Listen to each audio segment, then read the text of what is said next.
क्या इस जन्म के कर्मों का फल इसी जन्म में मिलता है? यदि हाँ, तो पूर्व जन्म के कर्मों के फल का क्या होता है और पूर्व जन्म के कर्मों का फल किसे और कब मिलता है? नमस्ते प्रिय मित्रों, कर्म और फल मनुष्य के जीवन व्यतीत क्रियाओं के अनुसार होता है। हमारा पूर्व जन्म कब, कहां और कैसे था, शायद ही किसी को पता हो, क्योंकि जब इंसान जन्म लेता है तो वह एक शिशु के रूप में होता है और जब वह बड़ा होता है तो संसार के माया जाल में फंस जाता है। इंसान के कर्मों का फल उसके जीवन के आधार के अनुसार होता है। तो पुनर्जन्म क्या है और क्या हमारे कर्म जन्म से लेकर मौत तक हमारा अनुसरण करते हैं? गीता में भगवान श्री कृष्ण ने अर्जुन को ये बात समझाई थी कि लोगों को उसके कर्मों का फल हमेशा मिलता है। आपने महसूस किया होगा कि बुरे लोग हमेशा बुरे कर्म करते हैं, फिर भी वह जीवन में सुखी और संपन्न रहते हैं, जबकि अच्छे लोग जीवन भर अच्छे कर्म करते हैं, फिर भी उसे अपमान और दर्द ही मिलता है। अक्सर लोगों के मन में ऐसा सवाल रहता है कि जो लोग अच्छे कर्म करते हैं वो परेशान रहते हैं, वहीं जो बुरे कर्म करते हैं वो खुशी से रह रहे होते हैं। अच्छे कर्म करने वाले परेशान होते हैं कि आखिर उन्हें इतनी परीक्षा क्यों देनी पड़ रही है, जबकि जो अधर्म की राह में है वो खुश है और जिंदगी का लुत्फ उठा रहे हैं। अक्सर लोग सोचते हैं कि अब अच्छाई का जमाना ही नहीं रहा। अगर आपके मन में भी ये सवाल आया है तो आज आप इसका जवाब सुन लीजिए। ये जवाब वो है जो भगवत गीता में लिखा है और श्री कृष्ण ने अर्जुन को दिया था। भगवत गीता में वर्णित कथा के अनुसार जब भी अर्जुन के मन में कोई दुविधा होती थी तो वो श्री कृष्ण के पास पहुंच जाते थे। एक बार की बात है, अर्जुन ने भगवान श्री कृष्ण के समीप आकर कहा कि वो दुविधा में है और इसका जवाब वो श्री कृष्ण से चाहते हैं। श्री कृष्ण ने पूछा कि क्या सवाल है? अर्जुन ने कहा, मुझे ये जानना है कि अच्छे लोगों के साथ हमेशा बुरा ही क्यों होता है, वहीं बुरे लोग खुशहाल दिखते हैं।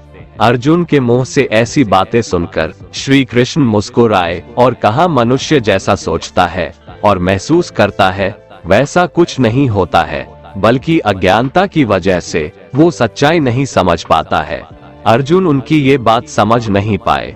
इसके बाद श्री कृष्ण ने क्या कहा वो जानते हैं। कान्हा ने अर्जुन से कहा कि हे पार्थ, मैं तुम्हें एक कथा सुनाता हूँ, उसे सुनकर तुम समझ जाओगे कि हर प्राणी को उसके कर्म के हिसाब से ही फल मिलता है। प्रकृति हर किसी को अपनी राह चुनने का मौका देती है। अब वो मनुष्य की इच्छा पर निर्भर करता है कि उसे धर्म की राह चुननी है या अधर्म की। कथा शुरू करते हुए श्री कृष्ण ने कहा, एक नगर में दो पुरुष रहा करते थे। एक पुरुष व्यापारी था जिसके जीवन में धर्म की बहुत महत्ता थी। वो पूजा पाठ में यकीन रखता था। वो हर रोज मंदिर जाता था और दान धर्म भी करता था और हर रोज भगवान की पूजा करता था। वहीं दूसरा पुरुष बिल्कुल विपरीत था। वो हर रोज मंदिर तो जाता था लेकिन पूजा करने नहीं, बल्कि मंदिर के बाहर से जूते चप्पल चुराने। उसे दान और धर्म से कोई लेना देना नहीं था। समय बीतता गया और एक दिन बहुत जोर की बारिश हो रही थी। इस वजह से मंदिर में पुजारी के अलावा कोई नहीं था। ये बात जब दूसरे पुरुष को पता चली तो उसने कहा कि ये सही मौका है मंदिर का धन चुराने का। पंडित से नजर बचाकर उसने मंदिर का सारा धन चुरा लिया। उसी समय धर्म कर्म में विश्वास रखने वाला व्यक्ति भी मंदिर पहुंचा। दुर्भाग्य से मंदिर के पुजारी ने उसे ही चोर समझ लिया और चिल्लाने लगे। वहां लोग एकत्र हो गए और उसे बहुत मारा। किसी तरह वो बचते बचाते वहां से निकला तो दुर्भाग्य ने उसका साथ वहां भी नहीं छोड़ा। मंदिर के बाहर वो एक गाड़ी से टकरा गया और घायल हो गया। फिर वो व्यापारी लंगड़ाते हुए घर जाने लगा तो रास्ते में उसकी मुलाकात उस पुरुष से हुई जिसने मंदिर से धन चुराया था। उसने कहा, आज तो मेरी किस्मत चमक गई, एक साथ इतना सारा धन मिल गया। ये सब देखकर उसे बहुत बुरा लगा और उसने अपने घर से भगवान की सारी तस्वीरें निकाल दी। कुछ सालों बाद दोनों की पुरुषों की मृत्यु हो गई। मरने के बाद जब दोनों यमराज की सभा में पहुंचे और भले पुरुष ने दूसरे व्यक्ति को देखा तो उसे बहुत गुस्सा आया। उसने क्रोधित होकर यमराज से पूछ ही लिया, मैं तो हमेशा अच्छे कर्म करता था, दान में विश्वास रखता था, उसके बदले जीवन भर मुझे अपमान और दर्द ही मिला, और इस व्यक्ति को नोटों से भरी पोटली, आखिर ऐसा भेदभाव क्यों? इस पर यमराज ने कहा, पुत्र तुम गलत समझ रहे हो। जिस दिन तुम्हारी गाड़ी से टक्कर हुई थी वो दिन तुम्हारे जीवन का आखिरी दिन था, परंतु तुम्हारे अच्छे कर्मों की वजह से तुम्हारी मौत सिर्फ एक छोटी से चोट में बदल गई। तुम इस दुष्ट व्यक्ति के बारे में जानना चाहते हो? दरअसल इसके भाग्य में राजयोग था, मगर इसके कुकर्मों और अधर्म की वजह से वो सिर्फ एक छोटी सी धन की पोटली में बदल गया। कथा सुनाने के बाद श्री कृष्ण अर्जुन से कहते हैं, पार्थ क्या अब तुम्हें तुम्हारे सवाल का जवाब मिल गया? ऐसा सोचना कि भगवान तुम्हारे कर्मों को नजरअंदाज कर रहे हैं, ये बिल्कुल भी सत्य नहीं है। भगवान हमें कब, क्या, किस रूप में दे रहा है, मनुष्य को समझ में नहीं आता है, मगर आप अच्छे कर्म करते रहें तो भगवान की कृपा हमेशा बनी रहती है। इसलिए अपने अच्छे कर्मों को बदलना नहीं चाहिए, क्योंकि उसका फल हमें इसी जीवन में मिलता है। इसलिए मनुष्य का फर्ज है कि वो हमेशा अच्छे कर्म करते रहें, क्योंकि श्री कृष्ण ने गीता में भी बताया है कि किसी के द्वारा किया गया कर्म बेकार नहीं जाता है, चाहे वो अच्छा हो या बुरा। दोस्तों, हम जैसा कर्म करते हैं वैसा ही हमें फल मिलता है। अगर हमने अच्छे कर्म किए होते हैं तो उसका हमें अच्छा फल मिलता है, और बुरे कर्म किए होते हैं तो हमें उसका फल बुरा मिलता है। अगर हमारे साथ कुछ बुरा होता था तो पहले लोग ऐसा बोलते थे कि जरूर उसने पिछले जन्म में कुछ बुरा किया होगा, इसलिए इसके साथ ऐसा इस जन्म में हुआ। लेकिन अगर हम बात आज के जमाने की करें तो हमें अपने कर्म का हिसाब भी इसी जमाने में चुकाना पड़ता है। पहले भगवान नोट और कलम लेकर सभी के कर्म का हिसाब करते थे, इसलिए पिछले जन्म का हिसाब इस जन्म में होता था। लेकिन आज तो इंटरनेट का जमाना है, इसलिए भगवान भी लैपटॉप लेकर बैठते हैं और सभी के कर्म का हिसाब इसी जन्म में होता है। ये कहानी भी कर्म के बारे में ही है। हमारा जैसा कर्म होता है वैसा ही फल हमें मिलता है। एक छोटे से गांव में एक लड़का रहता था। वो लड़का बहुत ज्यादा गरीब परिवार से था। वो अपनी स्कूल की पढ़ाई करता था और स्कूल के बाद लोगों के घर घर जाकर सामान बेचने का काम करता था। इस तरह घर घर जाकर सामान बेचकर उसे जो भी पैसे मिलते थे उसी में से वो अपनी स्कूल की फीस भरता था। वो लड़का हर रोज की तरह एक दिन स्कूल के बाद दोपहर को सामान बेचने के लिए निकला था। उसे बहुत जोर की भूख लगी थी। उसने ये तय किया कि मैं अब जिस भी घर पे जाऊंगा और सामान बेचूंगा उस घर से पैसे नहीं खाना मांग लूंगा। वो एक घर के पास जाता है और बाहर से दरवाजा खटखटाता है। उस घर में से एक लड़की बाहर निकलती है और वो दरवाजा खोलती है। उस लड़के ने उससे पानी मांग लिया। लड़की ने देखा कि ये लड़का बहुत थका सा है। वो लड़की अंदर जाती है और सोचती है कि ये लड़का बेचारा न जाने कब से इधर उधर सामान बेचता होगा, शायद उसे भूख लगी होगी।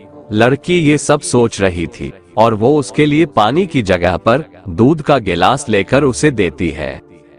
लड़का बहुत भूखा था, इसलिए वो दूध पी लेता है और बहुत खुश हो जाता है।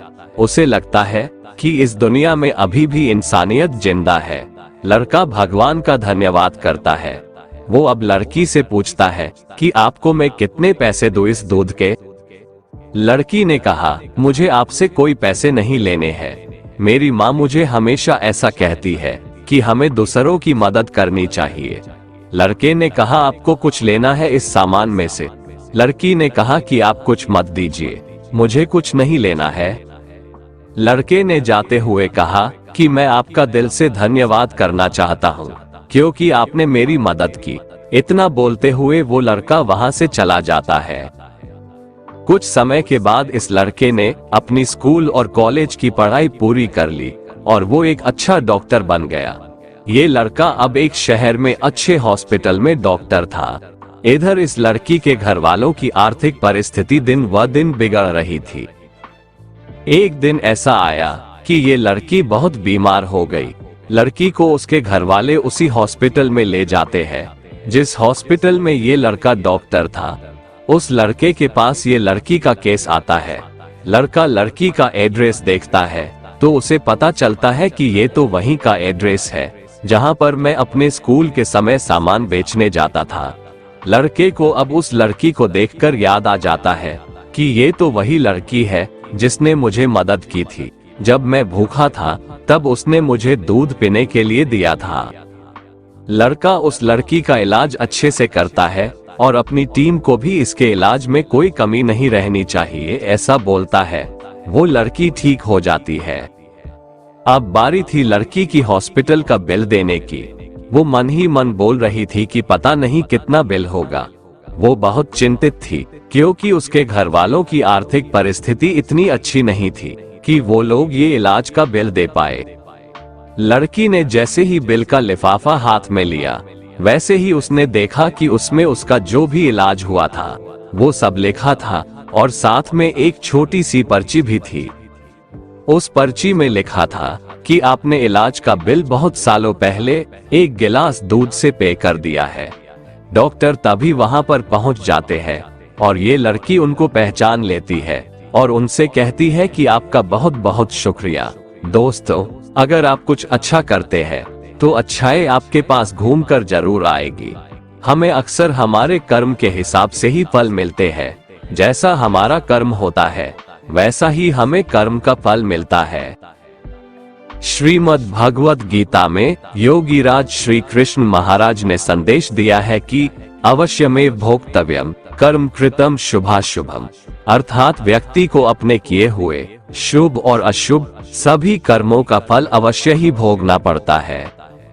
मनुष्य अपने जीवन में जैसे जैसे कर्म करता जाता है वैसे वैसे ही उसके जीवन का निर्माण होता जाता है, परंतु परमात्मा ने मनुष्य को केवल कर्म करने की स्वतंत्रता दी है।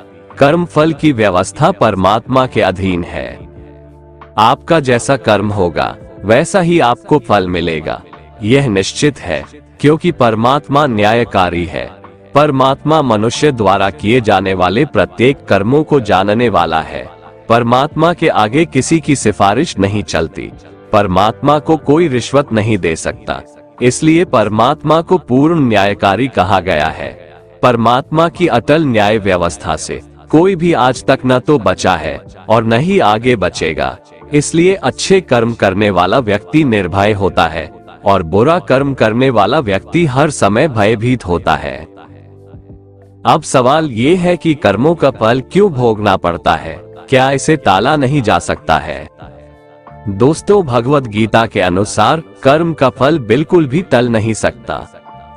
हम चाहे कितनी भी चालाकियां कर ले, कितने भी होशियार रहें, बेशक पूरी दुनिया की आंखों में धूल झोंक दे, बेशक आप इस बात को जान ना पाए, बेशक हम सभी अपने कर्मों से अनजान बने रहें, सब भूल सकते हैं, दुनिया भुला सकती है, पर कर्मफल निरंतर चुपचाप एक छाया की तरह अदृश्य शांत चित हमारे संग संग चलता रहता है।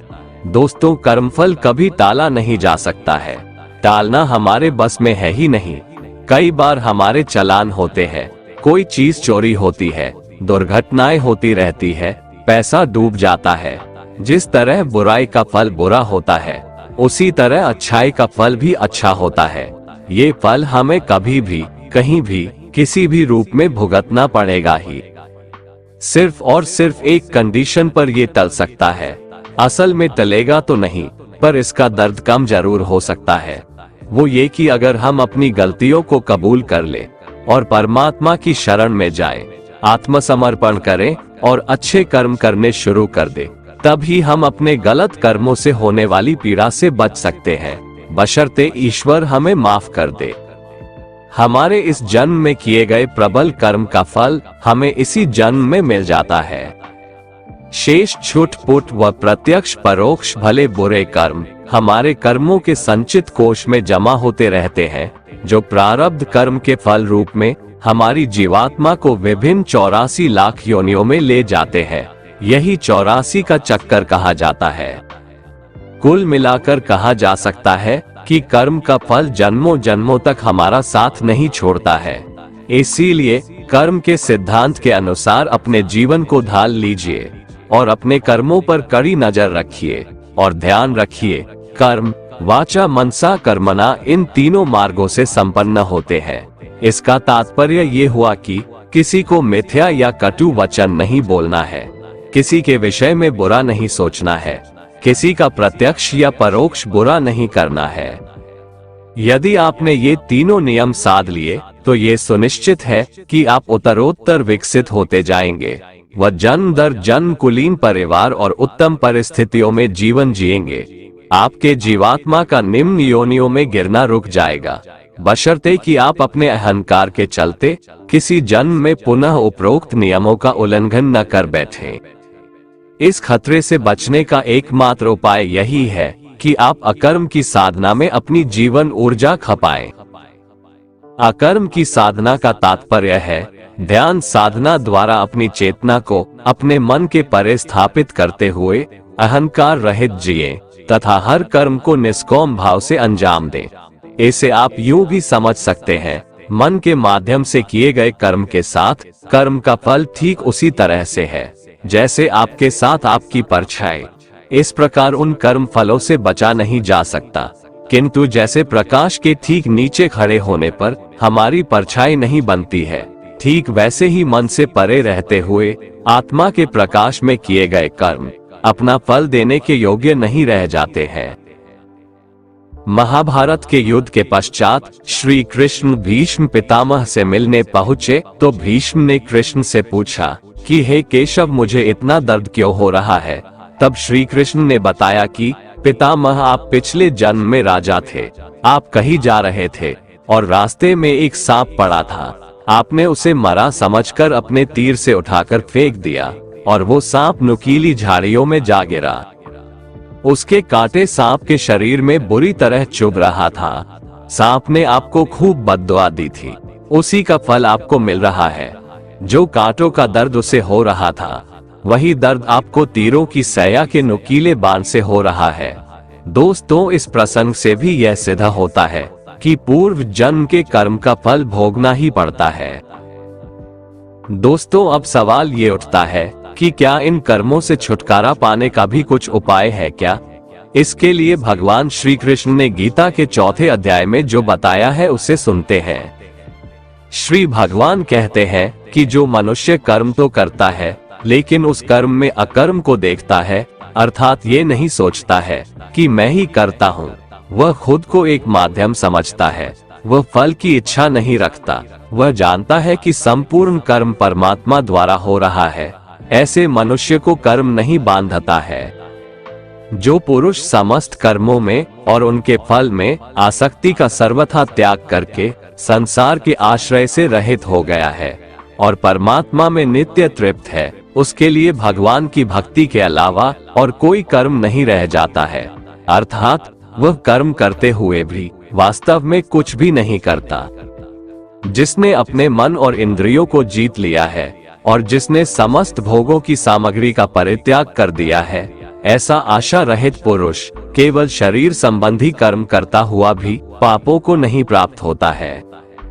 जिसको बिना मांगे जो मिले उसी में संतुष्ट रहता है, जो न किसी से ईर्ष्या करता है और न द्वेष, जो सुख दुख को एक समान भाव से देखता है, ऐसा मनुष्य कर्म योगी कहलाता है। जिसकी आसक्ति सर्वथा नष्ट हो गई है, जो अपने देह पर अभिमान नहीं करता और जो ममता से रहित हो गया है, जिसका चित्त निरंतर परमात्मा के ज्ञान में स्थित रहता है, वैसा कर्मयोगी अपना कर्म यज्ञ की तरह करता है और मोक्ष को प्राप्त होता है। जो अपना सब कुछ परमात्मा को अर्पित कर देता है, जिसके लिए परमात्मा ही सब कुछ है, जो अपने हर कर्म में परमात्मा को देखता है और हर कर्म परमात्मा के लिए करता है, वैसा कर्मयोगी मोक्ष का अधिकारी होता है। गीता में भगवान श्री कृष्ण कहते हैं कि मनुष्य को सदैव अच्छे कर्म करने चाहिए, क्योंकि कर्मों के क्षीण हो जाने पर भाग्य भी नष्ट हो जाता है। जिस मनुष्य का अपने कर्मों पर अटूट विश्वास होता है और जो मनुष्य अपने कर्मों पर सदा अडिग रहता है, वही मनुष्य जीवन में सफल होता है। श्री कृष्ण कहते हैं कि हर व्यक्ति को बिना कुछ सोचे समझे सिर्फ कर्म के मार्ग पर चलते रहना चाहिए। जो मनुष्य कर्म किए बिना सिर्फ फल की चिंता करता है, उसे जीवन में सिर्फ असफलता ही प्राप्त होती है। श्री कृष्ण के अनुसार परिस्थितियां चाहे कितनी भी खराब हो, वो हमेशा एक जैसी नहीं रहती है, वो बदलती जरूर है। इसलिए मनुष्य को बहुत धैर्य और हिम्मत से काम लेना चाहिए। श्री कृष्ण कहते हैं कि ईश्वर कभी भी किसी व्यक्ति के साथ नाइंसाफी नहीं करता, वो उसको केवल वही देता है जिसके वह लायक है। भगवान कहते हैं कर्म करो लेकिन फल की इच्छा मत रखो। इस संसार में कोई भी मनुष्य किसी भी काल में क्षण मात्र भी बिना कर्म किए नहीं रहता, क्योंकि सारा मनुष्य समुदाय कर्म करने के लिए ही पैदा हुआ है। बिना कर्म किए कोई रह नहीं सकता है। जो मनुष्य समस्त इंद्रियों को वश में करके आसक्ति रहित कर्म करता है, वही श्रेष्ठ है, अर्थात वही कर्मयोगी है। कर्म का मार्ग दिखाते हुए श्री कृष्ण कहते हैं कि कर्म न करने की अपेक्षा कर्म करना ज्यादा श्रेष्ठ है, तथा कर्म न करने से मनुष्य का शरीर निर्वाह भी नहीं सिद्ध होता है। अर्थात मनुष्य को चाहिए कि वह सिर्फ अपने कर्तव्यों का पालन करे, क्योंकि कर्म नहीं करने से मनुष्य का जन्म लेना भी बेकार हो जाता है। भगवान कहते हैं तू यज्ञ समझकर अपना कर्म कर। जिस प्रकार यज्ञ समाज और प्रजा की भलाई के लिए किया जाता है, उसी तरह तू अपने कर्मों को यज्ञ समझकर, अर्थात अपना कर्तव्य समझकर कर्म कर।